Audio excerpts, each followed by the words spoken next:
Lynn is a mother, an entrepreneur, a Jesus lover, a great friend. You know, I believe that I'm all that, you know, and in order for me to be the way I am, happy, I've learned over the years that I need to fulfill all those different roles, and it completes me, you know. And interestingly, yes, I was an atheist. I only discovered Jesus a couple of years ago and got baptized, you know, 2 years, a year and a half ago or something like that. And I would say that was my last missing piece that I filled up. I just felt a bit empty before that.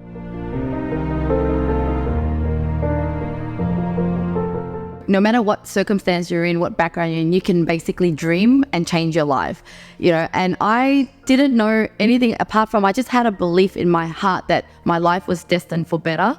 But to cut the story short, I was born in Vietnam, lived in a developing country, you know, impoverished kind of environment where I still was going to the toilet in a little hole or bath in a little tub. You know, even though it was the 1990s, I was born in 1983 and 1990s was when I was growing up there. You know, it's foreign to a lot of my friends who are living in Australia. They're like, what? You know, I was still using pens with ink. It's almost like, you know, Vietnam at that time was way, you know, backwards compared to Australia.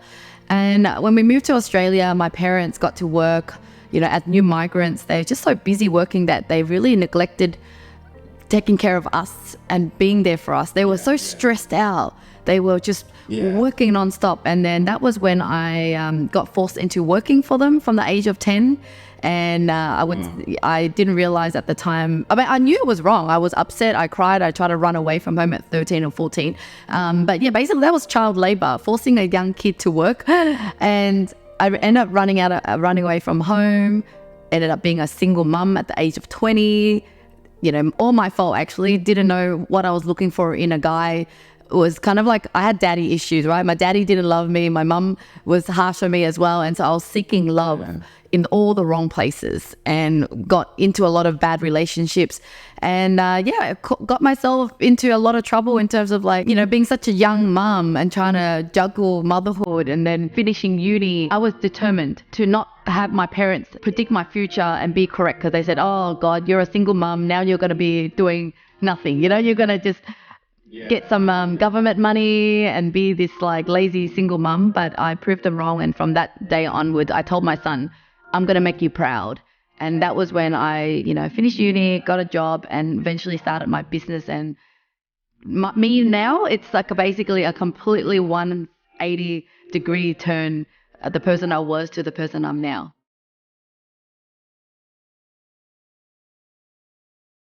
The torture I felt when I came home, and, you know, the forcing to work and no love in the family, and just always yelling and even, you know, slapping, you know, hitting. I think Asian parents, they just always like tiger parents, and if they don't get their way, they just like, you know. And I knew it wasn't right, and I was angry, upset, and over months I was like, you know, telling myself, how do I teach them a lesson? How do I like break free from that? And it took me months and months to have the courage to do it. But I warned them. I said, Mum, if you keep doing that to me, I'm going to be gone. I'm running away. And she never would believe it, because it's like, where is she going to go? You know, little kids trying to like threaten the parents. But one day I did it. And I think that was the start of me knowing that if you have courage, you can do anything and you'll work things out, that you'll figure it out, you know. But because I was so young, they called the police. The police told me I have to go home because I'm not at the legal age to be out of home. But yeah, things didn't get better after that. It was still the same, you know, controlling, strict parents. And that's what I ultimately ran away multiple times, and then ended up, you know, I guess using the boyfriend at the time as a way to escape. It's like, all right, you know, let's have a kid and let's just run away and do whatever I want to do. And that was what happened to my life.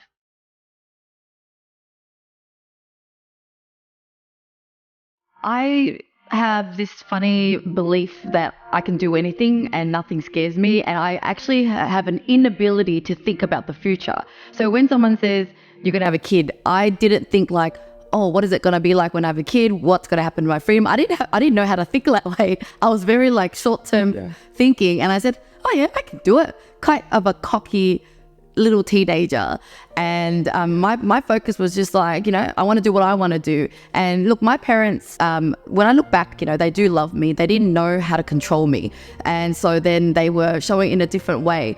But because they were so controlling and been wrong in other places, I didn't listen to them at all for anything else. So even if they were saying the right thing, like, hey, this guy's not good for you, hey, you shouldn't have a kid because your life will be, none of it went through one ear to the other, because I no longer trust you. I don't like any of the way you've taught me. And so I was probably just focused on going against them and and wanting just to do the opposite to them. And the blessing in being ignorant is that you don't really know the consequences. So I was like, yeah, I was just have a kid.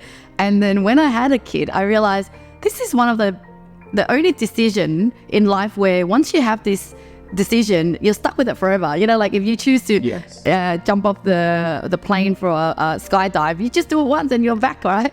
But having a kid is one of those permanent thing that you live with, you grow with. And I was like, wow, I need to really raise this kid here. But without him being in my life, I would not be where I am. I would not have realized that I needed a flexible working arrangement. I wouldn't need to start a business to prove him, to show that, mummy, can do good in her life. So there was a lot of motivation because of my kid at that age.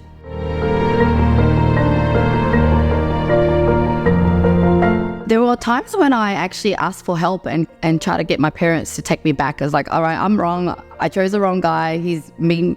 He's treating me bad, and I need a place to go home. And I think looking back now, I was angry at the time, but at that time they actually put the phone down on me. They said, too bad, you got yourself in this mess, you go and fix it yourself, and hung up on me. And it was me going, oh my God, like I can't even turn to my own family.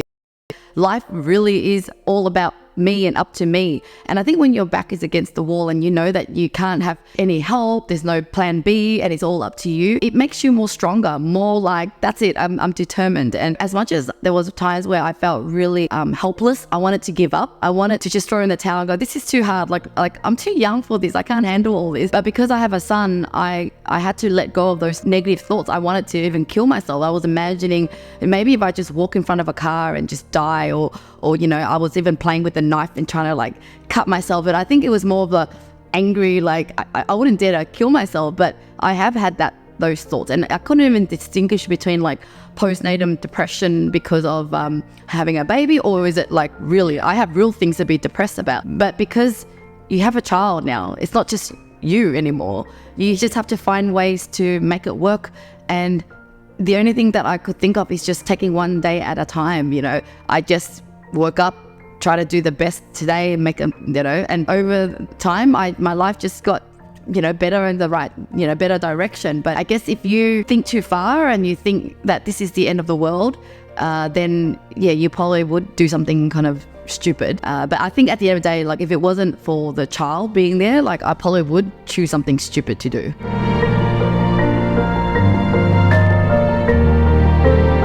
100%. Like I partied a lot. I don't know how, but I managed to have a kid, still like juggle my party life, because I realized now that alcohol was my way to escape, going to nightclubs and just letting go and not worry about the stresses of life, end up, taking recreational drugs, and it would be this pattern, this cycle of like partying hard, then try to focus on taking care of the child and go to school or go to work.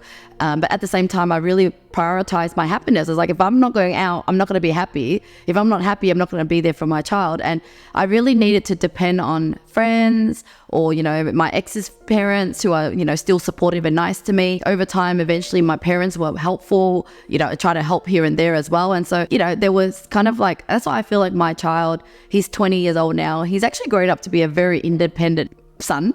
And I think, he didn't grow up in a stable home where everything was smooth. He kind of was thrown around different places. And yet I remember when I used to say goodbye to him to go out, he just had this understanding for me, as if he's like, okay, bye, mum. Like as if he wants me, but he knows to let me go, and I just know that he understood that his mum was a teenage mum. I'm blessed now looking back. It's like, I don't know how to parent. I just did the best I can, but I wanted to make sure I'm happy. I put the mask on me first, making sure that I'm happy, that I feel like I'm satisfy somewhere so that I can be there for my son.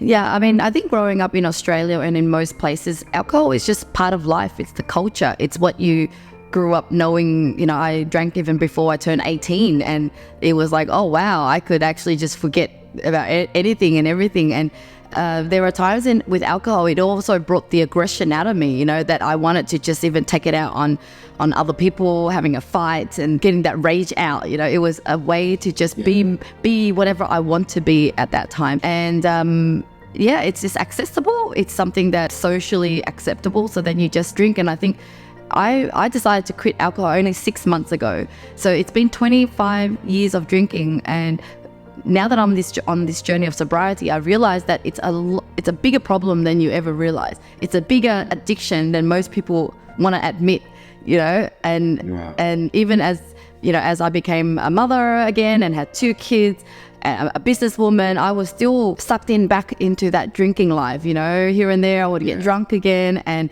the thought of never drinking again would scare me. And I realized I'm addicted. I might not drink every day and you know, have a bottle next to my bed, and, you know, like in the movies where the person's alcoholic and starts bashing their partner.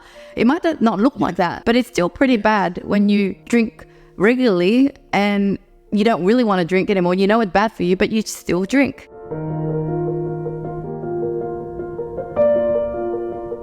Even though I had a lot of dark moments, the one turning point that made me go, oh my God, like I'm hurting here and I need help, was when I had a boyfriend just before I met my husband. I was so in love with him. And I think even though I've had a lot of relationships, and even, you know, I have my son's dad, whatever other relationship, I was always the one with the upper hand. You know, I'm the one that's like, nah, you're bad to me, I'm going to leave you. But there was one relationship where I was out of control, meaning it was up to him. Even though we were fighting, it wasn't a healthy relationship. It was at the end, it was him that chose to move on and basically like stuff you know, and even started dating someone else. And it was the first time my heart was broken, where I was like, it was like grieving for a death, you know, like someone died and you can't get him back. And because of that, like desperation, I was in the most, you know, bottom, you know, pit. I was just like desperate, like, how do I get out of this? How do I get this person back? How did my life get to this point? And that was when I felt like it was like the first time I reflected on myself. It was like, oh my God, Lynn, you know, so this was like maybe 27, 28 years old. It was only then did I have a kind of like a pause, a break, and I went, whoa, what has happened all these years? You know, at this point, my kid is 8 years old. I've dated so many relationships. I've been drinking all these years. Life is full of drama, and what's going on? And I realized maybe it's me. It was the first time I pointed to myself. I said, it's the common denominator is me. And oh my God, like I need to change. It's not about all these bad guys that I should stop dating. It's like, why am I even attracting these people? And that was the first time I also felt like I'm no longer this cocky girl. It was like, God help me, like whoever you are. I don't even believe in God at that time. My family's Buddhist, but we're not really a practicing kind of Buddhist. I went to Catholic schools all my life because it was just a good school. But I never believed in any of it. It was like, it just sounded like a legend, like some sort of good story that if you follow it, you'll be good people. But at that point, I actually said, God, help me. And it's not like he came down and said, all right, hallelujah, you know, your life is going to change. But I did feel like from that turning point, I started to be more open to like, you know, help, whatever, you know, I no longer trust myself. I'm going to just take whatever I learn and whatever I'm exposed to and start changing my life. And then that was when, within a year, my whole life changed because I was exposed to personal development, learned to not, you know, blame others and take ownership of my own life. Started to relearn about dreams and vision board, that, you know, you can actually change your whole life around, that there is some spiritual side to life. And within a year, I manifested a new boyfriend, ended up getting married in 8 months. I ended up moving to a house that I had on my vision board. It was like, oh wow, you know, God is real. There is this higher power that is working when you are ready to listen and when you humble yourself and admit that you have not been right.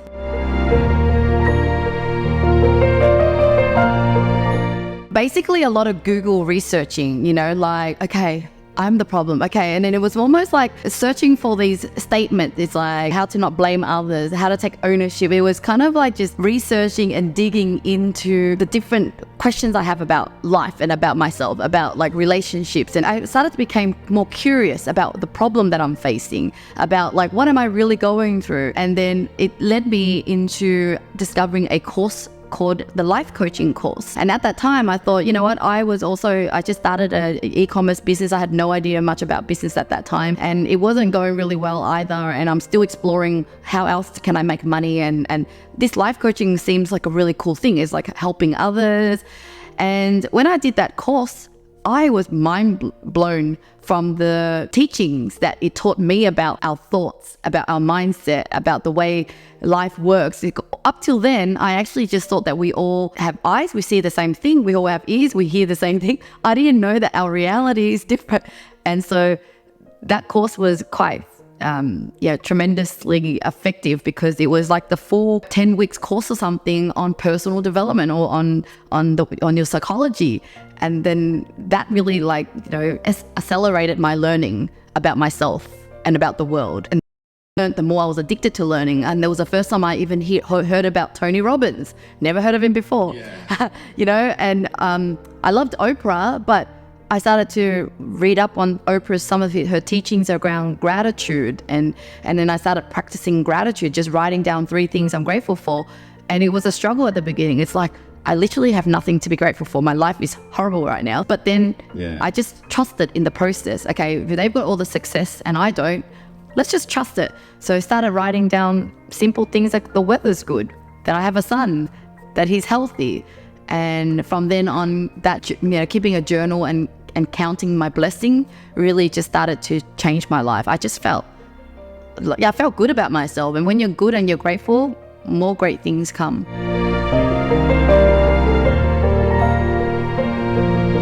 The first time I heard about kind of manifestation and achieving whatever you dream of was a story about Jim Carrey, when he put a check up, I don't know whether it was $100,000 or something, and then eventually 25 million, something, a crazy amount on his wall. And years later he manifested it, and he got a movie that was about that amount. And so I did exactly that. I started putting a check on my wall.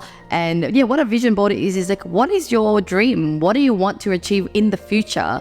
And have it, visibly where you can see it and feel it, and not just like, oh yeah, I'll put it here as if I'm going to get it. No, really believe it. Like, just have faith that it's in the works. It's there, but it's just not physically, there yet. And so I remember even my mum walking into my room. So at that time, when I started my business, I also had to move back home. And she walked in the room and said, "What's that on your wall? Like, why do you have this check on there? Or what's this house?" And I said, "Oh, I just cut out some house from the brochure in the mail." And then she's like, "How are you going to get that?" I'll go, "I don't know. I will. I don't know." Just as the same as when I wrote down, I'm so grateful that my boyfriend is so amazing. I wrote it as if it's happened. And that was my learning from Tony Robbins. But now that I think back, it was all in the Bible. The Bible had it all in there about, whatever you want, you dream it as if it's already there. And then eventually it happens. It happens without you controlling it. It happens without you knowing how. And that is the power of the vision board. And I feel like a lot of times people are too afraid to even put it a vision, because they don't believe that they're going to have it. Or even if they did it, they believe that it happens for others, but deep down they're like, how's it going to happen for me? And I think there's lots of ways for people to sabotage it.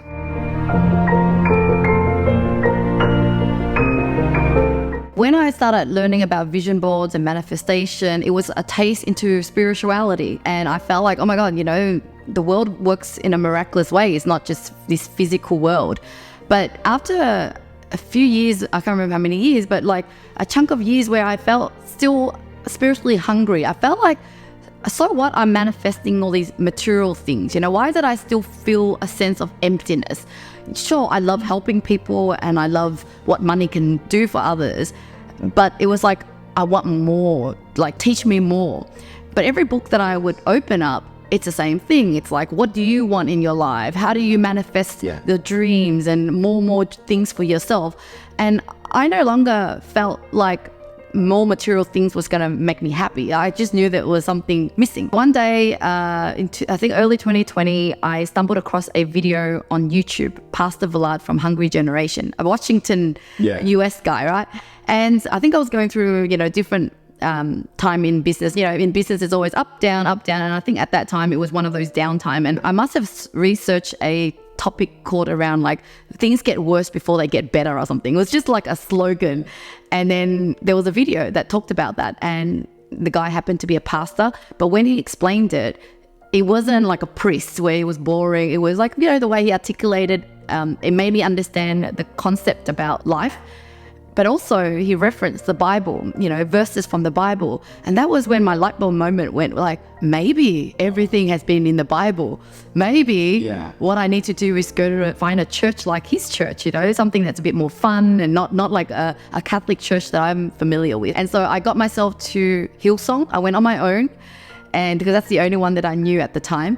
And then when I got there, I just cried. Like, I couldn't stop crying. I don't even have time to say something to myself. It's just happening, tears are rolling down my face. It's the worship songs, it's the community, everyone around, and believing in the same thing, believing in that we're not living in a physical world, there's a spiritual side. And so I just felt at home. It's the same slogan for Hillsong, which is welcome home. I felt like I was at home. And that's it. That was that moment when I was like, I want to know more about Jesus. I want to know more. And everything started to make sense. I believed every word that was spoken to me.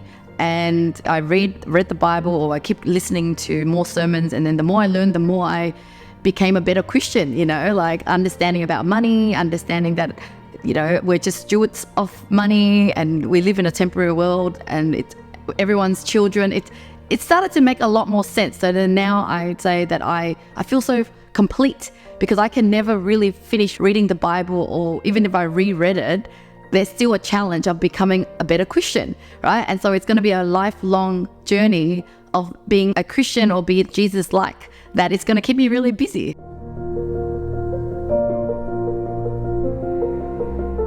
I think it's about being open-minded to wanting to know more about God. Like, I wish I knew about God. I wish I was open-minded more, and I think that once you know God, you can still have goals and dreams and want to be successful and rich, but you do it in a most graceful way. You're at peace. You trust in God. You know that you don't have to, it's not all about you, So before I knew God, I was hustling, but I was hustling in a hurry. Like, I was like, eager to get that dream and doing it in a way that wasn't graceful. Like, I might be helping people, but deep down it's like, maybe I was still trying to get more out of life, like, okay, I'm going to do this so I can have good karma. It's all about me. But once you understand the message that God's giving us, and that to love his children and he'll take care of everything, I don't care even if I give 10 times more to one person and that person can't give to me. It doesn't matter. Like, I just feel so at peace, and I know that there's better things for me in heaven. God will always take care of me in other ways. And it's that peace that is the best, and knowing what I know now, I've met so many rich people way more richer than me. They still have a lack mentality. They still feel like, if I give it all away, I won't have enough. Oh, I'm going to hoard it all for my children. And they don't see the bigger picture, or they don't realize that it's not going to make you happy, turn to God, And so whether or not you have $10, you have $1 million or $10 million, we're all on the same journey. If we could find that fulfillment through knowing God, I think we will be a lot more happier, no matter, what stage in life we're at.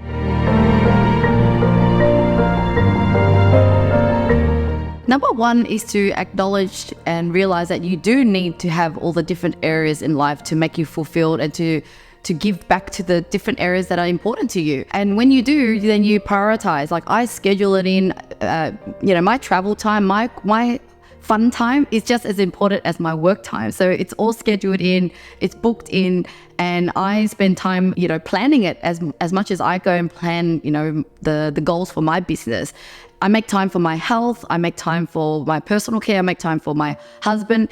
Anything that you want success in, you need to put time in it. And so how do you do it all is making sure it's important to you. People say, I know health is important, but they don't make time for, I'm too busy for that. Well, it must not be important. And I don't want to take anything for granted because, God or life has a way of teaching you lessons. If you're ungrateful about something and you don't put effort in something, you'll lose it. And I know what it's like to lose something that you really want, or, when you're being ungrateful, there is that karma or regret that you're going to experience. And so I always make sure that I try my best, and one of the message I always encourage people is to celebrate life, because we don't know how long we have. And I'm not talking about even thinking you're young and then, you've got more years to come. It's like you don't even know your own life. And also even your family, right? A lot of them might be older, your parents or your grandparents. It's like they also have a short amount of time. So be considerate of that and go, how do I make time for my loved ones and be there for them? And so, just don't take anything for granted. Because I don't take it for granted and I fear regrets, I make sure I allocate time for everything. And I think without having a team, like in business, I wouldn't be able to achieve everything as well. Even at home, instead of saving the money, I use it on a cleaner, I use it on a gardener. I don't think it's a waste. I think it as it's sharing wealth.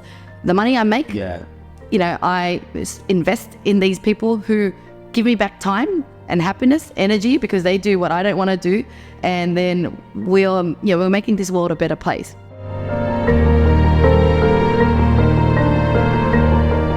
It's so liberating. I think it just feels like you just have to follow the Bible and the guidance in there, It's all written for us to follow.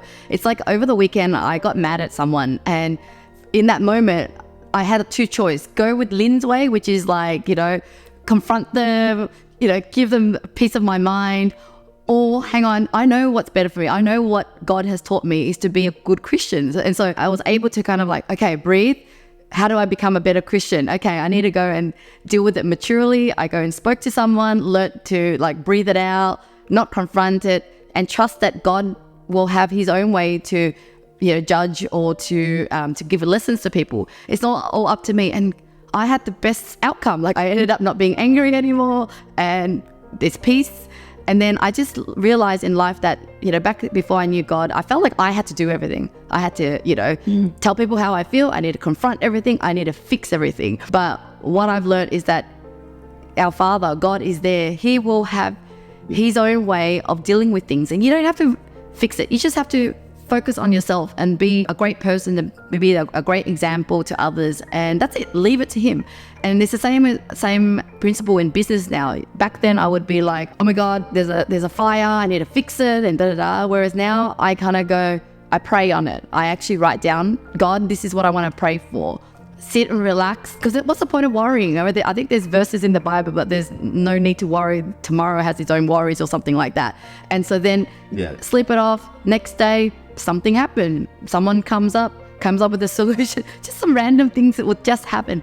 And when you continuously witness things unfolding and everything works out in its own way, your trust increases and you continue to trust in the whole process and don't worry as much. At the beginning, you might worry more because you're not used to it, but then you learn to trust, and then that's how life becomes a lot more peaceful.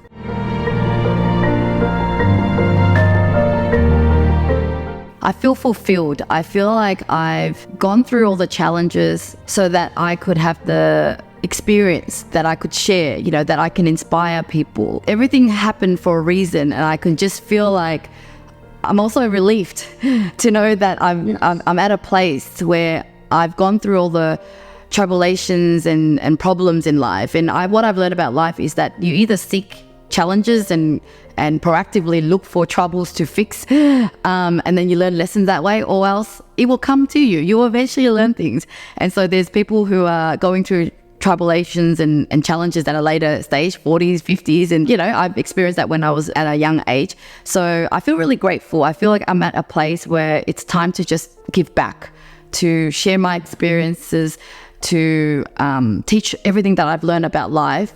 And any year that I could live in this world is really just a bonus. I feel really, really blessed and fulfilled.